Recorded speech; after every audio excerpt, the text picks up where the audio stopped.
ॐ अज्ञानतिमिरान्धस्य ज्ञानञ्जनशलाकया चक्षुरुन्मीलितं येन तस्मै श्रीगुरुवे नमः। हरे कृष्ण। भगवद गीता अध्याय 11वां और श्लोक संख्या 53। नाहं वैदर्न तपसा न दानेन न तेजया शक्य एवं विधौ दृष्टुं दृष्टवानासि माम यथा। तुम अपने दिव्य नेत्रों से जिस रूप का दर्शन कर रहे हो उसे ना तो वेदाध्ययन से, न कठिन तपस्या से, न दान से, न पूजा से जाना जा सकता है। कोई इन साधनों के द्वारा मुझे मेरे रूप में नहीं देख सकता है। हम सबको कुछ सेंसेस मिली हैं जिसको हम कहते हैं ज्ञानेंद्रियां। ज्ञानेंद्रियां वो इंद्रियां हैं जिससे हम संसार से इंटरेक्ट करते हैं, इंफॉर्मेशन को गैदर करते हैं। जैसे आँखों से हम इंफॉर्मेशन लेते हैं, दर्शन देखने का, नाक से भी हम इंफॉर्मेशन लेते हैं, सुगंध का, जीभ से हम इंफॉर्मेशन लेते हैं, और कानों से हम इंफॉर्मेशन लेते हैं, और त्वचा से हम सर्द गर्म। तो ये हमारी ज्ञानेंद्रियां हैं, इनसे हम बहुत सारी इंफॉर्मेशन लेते हैं। और जनरली अधिकतर हम संसार में इंफॉर्मेशन को इससे एनालाइज करते हैं और एक निष्कर्ष पर पहुंचते हैं। कई लोग इस चीज़ में बड़े क्विक होते हैं, एनालिटिकल होते हैं, वो बुद्धिजीवी माने जाते हैं संसार में, जो अपने कानों की सुनी बात को, आँखों से देखे चीज़ को जल्दी से एनालाइज कर लेते हैं। उनकी मेमोरी पावर ज़्यादा होती है, कईयों की कम होती है। जनरली जिनकी ज़्यादा होती है वो पुरानी बातों से रेफरेंस करते हैं अभी वाली बात का, और एक निष्कर्ष पर पहुंचते हैं। तो इस प्रकार से संसार में लोग बुद्धिजीवी, इंटेलिजेंट बनते हैं। लेकिन शास्त्र में बताते हैं कि हमारी इंद्रियों में कुछ कमियां हैं। वो कमियां क्या हैं, हम डिस्कस करते हैं कि हमारी इंद्रियां एक तो अपूर्ण हैं, दूसरा कि हमारी इंद्रियों को मोह हो जाता है, मोहित हो जाती हैं, इल्यूजन, और तीसरा कि ये इंद्रियां गलतियां करती हैं, और चौथा हमारे अंदर दूसरे के सामने अपने आप को अच्छा दिखाने की एक प्रोपेंसिटी है, जिसको हम चीटिंग प्रोपेंसिटी कहते हैं। इसलिए हम कभी ये साबित नहीं होने देते कि ये जो मैंने मिस्टेक करी है तीसरे स्टेप में वो करी है। तो पहला कि हमारी इंद्रियां अपूर्ण है। अपूर्ण का मतलब हो गया कि हमारी इंद्रियां एक रेंज में ही काम करती हैं। आँखों की एक रेंज है ना, उसके बाद वो रेंज देख ही नहीं पाती कि क्या है। या हवाई जहाज हमें अपने असली रूप में नहीं, हम हवाई जहाज को देख के नहीं बता सकते कि हवाई जहाज का साइज़ क्या होगा, क्योंकि वो बहुत छोटा सा दिखता है। ऑप्टिकल इल्यूजन, और भी बहुत सारे इल्यूजन है। आप देखेंगे कई बार ऑप्टिकल इल्यूजन नाम से आप कुछ यदि सर्च करेंगे तो आपको दिखेगा कि कुछ चीज़ें जो हैं घूम रही हैं जबकि वो घूम नहीं रही हैं। तो इस प्रकार से, जैसे कि आपने बचपन में हम कई ऐसी कहानियाँ करते थे ना, कि जिसमें हम देखते थे कि ये किसकी फ़ोटो है, तो हम कहते थे कि ये एक बूढ़े की फ़ोटो है, उसमें अरे नहीं, वो कहता था कि इसमें तो एक लेडी की फ़ोटो है। तो कई डिफरेंट चीज़ें हमें उसी फोटो, उसी एक फ़ोटो में से हम कई डिफरेंट चीज़ें निकाल लेते थे। हाँ, कोई कहता था बूढ़ी की है, कोई इस तरह की पिक्चर्स बहुत हमने देखी, उसको ऑप्टिकल इल्यूजन कहते हैं। कई बार कई व्यक्ति को दिखता ही नहीं है ना, जैसे कई बादल हम देखते हैं, तो बादलों में एक शक्ल दिख रही है, अब दूसरे व्यक्ति को कुछ और दिख रहा है, उसको दिख ही नहीं रहा है। तो वही नज़रें उसी इन्फॉर्मेशन को ले रही हैं, लेकिन वो चीज़ नहीं देख पा रही जो दूसरा व्यक्ति देख पा रहा है। तो ऐसे बहुत सारी चीज़ें हैं। तो आँखों का हो गया। उसी तरह से हमारे जैसे मुंह में तो बहुत सारे इल्यूजन है। एक चीज़ को खाने के, जैसे कि बहुत जलेबी खाने के बाद अगर आप घर में चाय पियेंगे तो आप कहेंगे चाय फीकी है, हाँ, जबकि फीकी नहीं है, चाय में बहुत चीनी है, लेकिन जलेबी खाइए इससे पहले। तो एनालिटिक जो हम एनालाइज करेंगे, तो ये जीव इन्फॉर्मेशन लेगी बाहर के संसार से चाय के बारे में और बोलेगी चाय फीकी है। हाँ, तो क्या हो गया, ये मिस्टेक हो गई। तो पहला क्या हुआ, अपूर्ण है, नहीं डिफ्रेंशिएट कर पाई, यानी कि पहले वाले जलेबी से इन्फ्लुएंस हो गई, हो गई इन्फ्लुएंस। तो क्या हो गया, इल्यूजन हो गई, मोहित हो गई। मोहित हो गया, क्या हो गया, मिस्टेक कर दी, ये फीकी है। अब मिस्टेक कर दी, सामने वाला कह रहा है कि नहीं नहीं मैंने चीनी डाली है, अब हमें तभी याद आया अरे मैंने जलेबी खाई है, अच्छा चलो थोड़ी ठीक से डाल लिया करो, हाँ थोड़ी सी कहाँ है। अब उसको हम रिवील भी ना रहे, नहीं मेरी गलती है, हम बोल जनरली यार इंसान की टेंडेंसी है कि अपनी गलती नहीं बताता है। तो इस प्रकार से ये कमी है हमारे अंदर। ये 4 मुख्य कमियां हम डिस्कस करते हैं। ध्यान रखिएगा इसको हमेशा, कि सबसे पहले इंद्रियां अपूर्ण है। हर इंद्रियों के बारे में हम ऐसे चर्चा कर सकते हैं, इतना समय नहीं है, कि हर इंद्रिय में कुछ ना कुछ मिस्टेक्स हैं इस तरह की, परफेक्ट नहीं है, जिसके कारण से वो मोहित हो जाती है, इल्यूजन हो जाती है, फिर मिस्टेक करती है और फिर उसको छुपाने का प्रयास करती है। तो अब प्रश्न ये उठता है कि कैसे हम चीज़ों को देखें। हमें चीज़ों को देखना चाहिए गुरु और शास्त्र की नज़र से, या ज़्यादा कहिए कि गुरु की नज़र से, और जो शास्त्रों की नज़र पर ही, शास्त्रों के आधारित ही बोले, ऐसे ही गुरु के अंतर्गत। तो ऐसा क्यों है? तो क्या गुरु की आंखें, गुरु की इंद्रियां अपूर्ण नहीं है? क्या वो अमानव है? मानव ही है, टॉयलेट जाता ही है, मृत्यु को प्राप्त करता ही है, तो फिर गुरु में वो कमी क्यों नहीं है? नहीं, गुरु में भी कमी है, लेकिन गुरु भी अपना एनालिसिस नहीं बोल रहा है। गुरु क्या बोल रहा है? वो अपने गुरु का बोल रहा है। जैसे तो उसके गुरु में तो कमी रही होगी, नहीं वो अपने गुरु के हिसाब से, तो कहीं ना कहीं पे तो कमी रही ना। इसका मतलब जहां से शुरुआत हुई यहीं पर गलती है। शुरुआत हुई भगवान से, क्योंकि भगवान ही आदि गुरु हैं। भगवान ने ब्रह्मा जी को ज्ञान दिया, हम सुनते हैं। ब्रह्मा जी ने नारद मुनि को आगे जाके दिया, नारद ने व्यास जी को दिया, और इस प्रकार से परंपरा से आगे चलता रहा।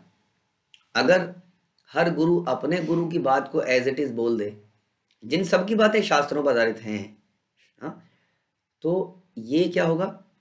ये इंद्रियों की जो अपूर्णता है वो समाप्त हो जाएगी, क्योंकि कृष्ण की इंद्रियां पूर्ण है। कृष्ण मिस्टेक नहीं कर सकते जैसे हम करते हैं। वो इल्यूजन, कभी भी मोहित नहीं हो सकते हैं जैसे हम हो जाते हैं। इसलिए उन्हीं के निष्कर्षों को यदि हम आगे जाके रिपीट करते चले जाएंगे, हम अपने आचार्यों के निष्कर्षों को रिपीट करते जाएंगे, तो आचार्यों के निष्कर्ष भगवान के निष्कर्ष पर ही आधारित हैं। इसका सबूत क्या है? इसका सबूत यह है कि उन्होंने भगवान को प्राप्त किया। उन्होंने, अब हम देखते हैं उनके जीवन को कि वो अभूतपूर्व, मतलब बिल्कुल दे वर एग्जॉल्टेड डिवोटीज। हम उनके आचरण से देखते हैं, दैट मीन्स कि उन्होंने उसको प्राप्त किया, क्योंकि उनका जीवन सुख दुख से परे था। उन्होंने अपना जीवन दूसरों को भगवान का प्रेम बांटने में लगा दिया। उनके जीवन में बहुत कष्ट आए, लेकिन वो उन कष्ट में मुस्कुराते रहे, भगवान की भक्ति करते रहे। हाँ, वो जिससे बात करते थे वो भगवत प्रेम में, हाँ, वो भक्त बन जाता था। कितने सारे सिम्टम्स हैं, इसको देख के हम चलता है कि हाँ उन्होंने ये प्राप्त किया। तो उन्होंने ये प्राप्त किया, इसका मतलब उन्होंने आचार्यों की बातों को एज इट इज फॉलो किया। अब वो आगे हमें करना है। और भी क्या है कि हमारे जो निष्कर्ष हैं, जो हमारे पास्ट रेफरेंस हैं, जैसे जलेबी का रेफरेंस हमने बोला चाय के लिए, तो वो रेफरेंस हमारे क्या हैं? हमारे वो रेफरेंस सांसारिक हैं, 3 गुणों से प्रभावित है। कोई व्यक्ति मुझे अच्छा नहीं लगता है, अब उससे मैं जब कोई इंफॉर्मेशन सुनूंगा तो मैं यही सोचूंगा कि मेरी बुराई कर रहा है या इसने नेगेटिव सेंस में बोला है। लेकिन कोई व्यक्ति मुझे बहुत अच्छा लगता है, जब उसी सेम सेंटेंस अगर उससे आएगा तो मैं उसको डिफरेंट तरीके से एनालाइज करूंगा। क्योंकि मैंने एक प्रायर एक विचार बना रखा है, वो विचार 3 गुणों से प्रभावित है, सत्वगुण रजोगुण तमोगुण। इसलिए कभी भी हमारे हमारे निष्कर्ष ठीक नहीं होंगे, ये समझने की बात है। इसलिए अपने निष्कर्षों को बिल्कुल हमें साइड में करना पड़ेगा, क्योंकि हमारे निष्कर्ष हमारी काम वासनाओं से, हमारी मानसिकता से, गत वर्षों के, गत जीवन के हमारे एक्सपीरियंस से प्रभावित हो जाती है। इसलिए हमें अपने विचार छोड़ के यदि हम शास्त्रों के विचार जो कि गुरु परंपरा से बताए गए उसको एक्सेप्ट कर लेंगे, तभी ये काम बनेगा। यही समझने की बात है। शास्त्रों को भी यदि हम अपने तरीके से, जैसे कि आगे आया था कि तुम अपने दिव्य नेत्रों से जिस रूप का दर्शन कर रहे हो, ये दिव्य नेत्र क्या हैं, ये हम समझाने का प्रयास करते हैं। दिव्य नेत्र हैं गुरु परंपरा के निष्कर्ष। ये शास्त्र का अध्ययन भी नहीं है, समझिए, क्योंकि अगली लाइन में भगवान बोलते हैं इसे वेदाध्ययन से नहीं समझ सकते। तो यदि आप घर में बैठ के भगवद गीता को पढ़ते रहेंगे तो कभी ये दिव्य चक्षु नहीं खुलेंगे। हाँ, यही है समस्या। नहीं तो ट्राई करके देखिए। मेरा तो अपने जीवन की कहानी यही है कि मैंने भगवद गीता को 10 साल तक पढ़ा बिना किसी गुरु की गाइडेंस में। हाँ, कुछ इंस्पिरेशन मिली, लेकिन कुछ परिवर्तन नहीं आया। मेरे जीवन की कोई आदत नहीं बदली थी तब तक, खाने की, पीने की, किसी भी चीज़ की। लेकिन जब मैं गुरु परंपरा में आया तब जबरदस्त परिवर्तन हुआ, थोड़े ही समय में जबरदस्त परिवर्तन हुआ। यही दिखाता है कि 10 साल के बदले में 1 साल 6 महीने में इतना परिवर्तन जो हो ही नहीं पाया था। तो इसलिए वेदाध्ययन से नहीं समझ पाएंगे, शास्त्रों को पढ़ के भी नहीं समझ पाएंगे। शास्त्रों के निष्कर्ष जब हम श्रवण करेंगे गुरु परंपरा से, और वो बताएंगे इसका ये मतलब है, हाँ, क्योंकि उनके साथ में बैठने से भी हमारे अंदर पॉजिटिविटी आती है। इसलिए ना तो वेदाध्ययन के द्वारा, ना कठिन तपस्या के द्वारा। उसी प्रकार कठिन तपस्या हम लोग भारतवर्ष में तो पता नहीं कितनी कठिन तपस्याएं करते हैं लोग। कुछ कुछ मन्नतें मांग लेते हैं कि मैं मन्नत मांगती हूँ, ये हो जाएगा तो हम ये करेंगे। कई लोग नंगे पैर जाएंगे, किसी दरबार में जाएंगे, कहीं पर जाएंगे, बहुत चल चल के जाएंगे, हाँ, बहुत बहुत तपस्याएं कर लेते हैं, वही सारे के व्रत अनुष्ठान कर लेते हैं। लेकिन वो तपस्याएं, वो व्रत अनुष्ठान अगेन हमारे द्वारा एनालाइज्ड हैं कि ये बेस्ट तरीका है, बट हमारी इंद्रियां अपूर्ण हैं, वो मिस्टेक करती हैं। हाँ, इसलिए क्या वो तपस्याओं से हम भगवान को प्राप्त करेंगे? भगवान ने डायरेक्टली कहने नहीं कर पाओगे। लेकिन यदि भक्तिमय तपस्या करोगे, जैसे कर्दम मुनि करते हैं श्रीमद् भागवत में, तो मुझे प्राप्त करोगे। यानी कि हम गुरु परंपरा, क्योंकि कर्दम मुनि ने तपस्या ब्रह्मा जी के डायरेक्शन में करी। यदि हम गुरु परंपरा के अंतर्गत तपस्या करते हैं तो बड़ा लाभ होगा। भक्ति सिद्धांत सरस्वती ठाकुर ने, उनके गुरु ने उनको बोला कि तुम्हें तपस्या करनी चाहिए, जब प्रचार करना है तुम्हें निकलना होगा प्रचार करने के लिए। तो भक्ति सिद्धांत सरस्वती ठाकुर ने कई सालों तक, 8-10 साल तक 192 राउंड उन्होंने, थिंक 1 बिलियन या कितना कुछ काउंट कर चैंट करने का प्रण लिया था। अब ये तपस्या भक्तिमय है क्योंकि गुरु परंपरा के निर्देश के अंतर्गत आ रही है। तो यही समझने का बात है। चाहे दान कर लो, चाहे तपस्या कर ली जाए, चाहे पूजा की कई सारी विधियां हैं। पूजा की कितनी विधियां बनाई हैं भारतवर्ष में, कितनी सारी कुंजियां मिलती हैं मार्केट में, ये वाली पूजा, ये वाली पूजा, ये वाली पूजा, ये वाला ये वाला वो, कितनी सारी आरतियां हैं।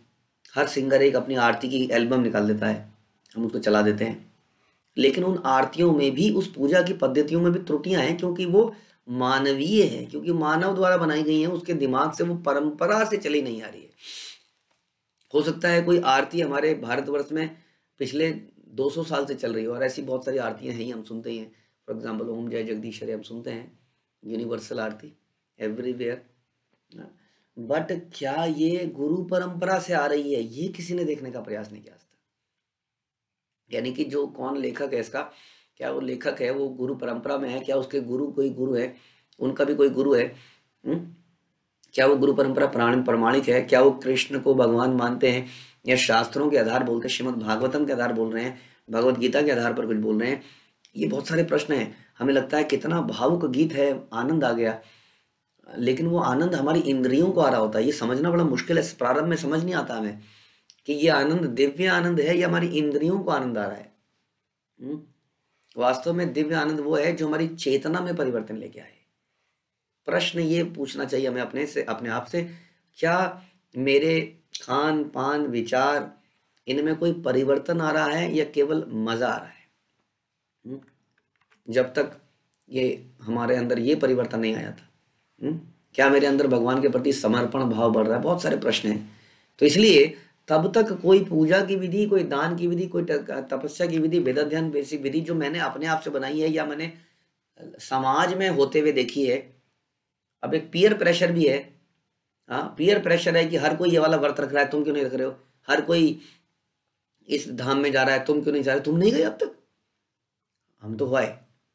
हाँ, तो ऐसी बहुत सारी चीजें चल रही हैं जो कि वास्तविकता में गुरु परंपरा के अंतर्गत नहीं है, प्रॉपर शास्त्रों में एज इट इज नहीं है।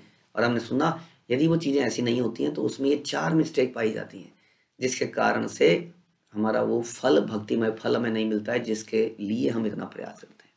इसलिए भगवान बता रहे हैं कि दिव्य नेत्रों से दर्शन कर पाओगे मेरे द्वारा दिए गए, यानी कि गुरु परंपरा द्वारा दिए गए निर्देशन के अनुसार यदि हम दर्शन करेंगे, चीजों को समझेंगे, तो उनका यथार्थ मतलब निकलेगा, which is not tainted by सतोगुण, रजोगुण और तमोगुण। क्योंकि कृष्ण के ऊपर किसी गुण का प्रभाव नहीं है, इसलिए कृष्ण की वाणी में प्रभाव नहीं है। यदि उन वाणी को हम एज इट इज सुनेंगे, आप कहोगे गीता तो एज इट इज है, लेकिन गीता को एज इट इज समझना बड़ा मुश्किल है। इसलिए हमें परंपरा में किसी की आवश्यकता होती है जो हमें गाइड करे, जो खुद ही उसको प्रैक्टिस कर रहा हो एज पर हिज सीनियर्स, गुरु। तो ऐसे में जब आप सुनेंगे, आप देखेंगे कि आपके जीवन में बहुत तेजी से परिवर्तन आएगा। नहीं तो इन सारी विधियों से हम सब लोग ट्राई कर ही रहे, मैं भी ट्राई कर रहा था, आपने भी करी है, कितना परिवर्तन आया होगा जीवन में। अभी हम में से कई सारे लोग तो आपस में मिले भी नहीं होंगे एक दूसरे से, केवल श्रवण करके ही इतना परिवर्तन आ रहा होगा, और जब मिलेंगे और उसके गाइडेंस में आएंगे किसी के तो कितना परिवर्तन आएगा। तो यही बात हमें इस प्रकार से समझनी चाहिए कि भगवान इतने चीपली अवेलेबल नहीं है।